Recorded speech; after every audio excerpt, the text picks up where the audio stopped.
Қайырлы таң, құрметті тыңдармандар. Таңғы аста таңғы жаңалықтарымызбен бөлісеміз. Баянауыл ауданында қыркүйек айында Шапық Шокин атындағы мұражай ашылады. Музей ғимаратына демеушілер есебінен 4 миллион теңгеге жөндеу жұмыстарын жүргізу жоспарланып отыр деп хабарлайды Павлодар Ньюс газет тілшісі. Бұл туралы аудандық ішкі саясат бөлімінің әдіскері Әлпеш Рахымберді айтты.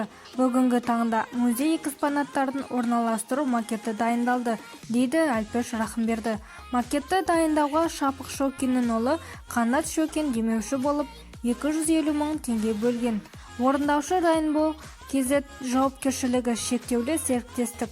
Ұйымдастырушы Жаңажол ауылының тумасы, Алматы қаласы, Қазақстан Республикасының Білім және Ғылым министрлігінің Рамазан Бимашұлы Сүлейменов атындағы Шығыстану институтының аға ғылыми қызметкері Бағдат Дүйсенов.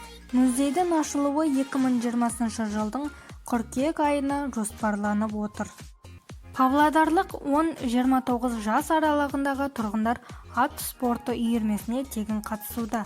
Тегін негізде өтетін жаттығуға кез келген адам жазыла алады деп хабарлайды Павлодар Ньюс газет тілшісі. Павлодар қаласы дене шынықтыру және спорт бөлімінің басшысы Дәуір Байғабыловтың айтуынша, бүгінгі күні шұғылданушылардың жалпы саны 10-29 жас аралығындағы 30 адам.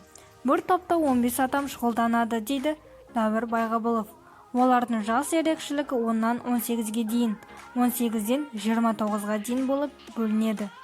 Жаттығулар тегін негізде өтеді. Мамыр айынан қазан айына дейін жаттығу далада, құлагер ипподромында ұйымдастырылады.